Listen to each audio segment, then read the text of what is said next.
आज 1 मई है, महाराष्ट्र के स्वाभिमान और गौरव का दिन। आज पूरा राज्य अपनी स्थापना की 66वीं वर्षगांठ मना रहा है। आइए देखते हैं इस खास मौके पर क्या है आज की बड़ी खबरें। शिवाजी पार्क में भव्य परेड। मुंबई के दादर स्थित शिवाजी पार्क में राज्यपाल और मुख्यमंत्री की उपस्थिति में ध्वजारोहण और शानदार परेड का आयोजन।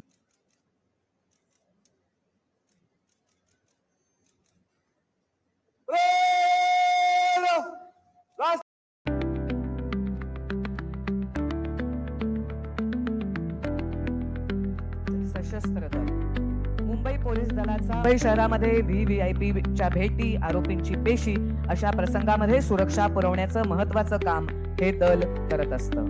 नेतृत्व करत आहेत राखीव पोलीस निरीक्षक कृष्णकांत परब, राखीव पोलीस उपनिरीक्षक सुभाष तारये आणि राखीव पोलीस उपनिरीक्षक अखिल तडवी।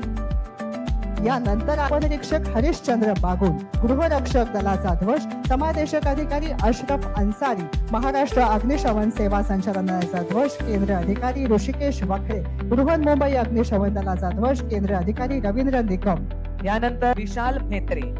आता येत आहे गृहरक्षक दल पुरुषांचं पथक। देशात उद्भवणाऱ्या आपत्तींच्या वेळी होमगार्ड संघटना केंद्रस्थानी काम करते। नेतृत्व करत आहेत मानसेवी निदेशक विठ्ठल शिंदे, पलटण नायक अरविंद काकणे। यानंतर येत आहे बृहन्मुंबई वाहतूक पोलीस दलाचं पथक। मुंबई शहरातील वाहतूक सुरळीत ठेवण्यासाठी दिवस रात्र हे कर्तव्य बजावत असतात। नेतृत्व करतायत पोलीस निरीक्षक जयश्री आडे, पोलीस उपनिरीक्षक राजू पवार। मोहीम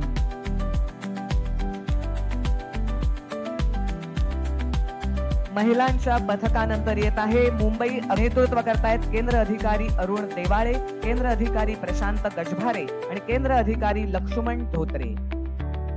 आकर्षक पेहराव, लक्षवेधी वाद्य या असलेलं हे पाईप बँड पथक। डिसेंबर 2012 मध्ये या पथकाची स्थापना करण्यात आली। विविध विजेते पदक पटकावून संपूर्ण देशात बेस्ट पाईप बँड